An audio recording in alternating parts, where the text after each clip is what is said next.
لو مش عندكم لحمة أو فراخ تقدروا تعملوا رز الكبسة. أنا عن نفسي ومن رأيي إنه أطعم بكتير من اللي باللحمة، طعمه بجد تحفة ومش بياخد في عمايله 5 دقايق، يعني تعملوه وانتوا واقفين بمنتهى البساطة. أول حاجة جبت حلة على النار وحطيت فيها معلقة من الزيت ونزلت عليها ببصلاية مبشورة ناعم وقلبتها. أول ما تبتدي تغير لونها حطيت عليها معلقة صغيرة من التوم، يا دوب ريحة التوم تطلع، يا دوب ما يلحقش يتحمر أنزل عليها بالخضار المشكل بتاعي. أنا استخدمت الخضار المشكل ده اللي هو الجاهز اللي بيبقى في اكياس، تقدروا تستخدموا كمان حمص مكانه او تستخدموا نفس نوع الخضار او اي خضار انتوا حابينه. وبعد كده حطيت له رشه من الفلفل وحطيت له نص الكيس من رز الكبسه، الخلطه اللي هي بتاعه الكبسه، لان أنا كنت عامله كميه صغيره.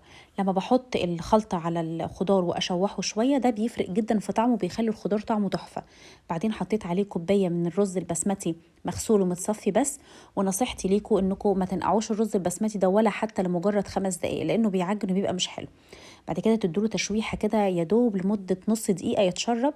وحطيت عليه حوالي نص كيس من المرقه الفوريه بتاعه الخضار. انا عن نفسي عجبتني جدا لكن تقدروا تستغنوا عنها، بس هي حلوه جدا. بعد كده حطيت ميه سخنه عندي، انا حطيت كوبايه من الرز البسمتي حطيت عليها كوبايه وثلاث ارباع من الميه السخنه اللي بتغلي. وبعد كده قلبتهم لان انا بحط كوبايتين برضو بحس ان الرز البسمتي عجن معايا شويه، فهي كوبايه وتلات ارباع كانت كويسه جدا. بيغلي واغطيه وبعد كده استنى حوالي، يعني انا عن نفسي بستنى نص دقيقه.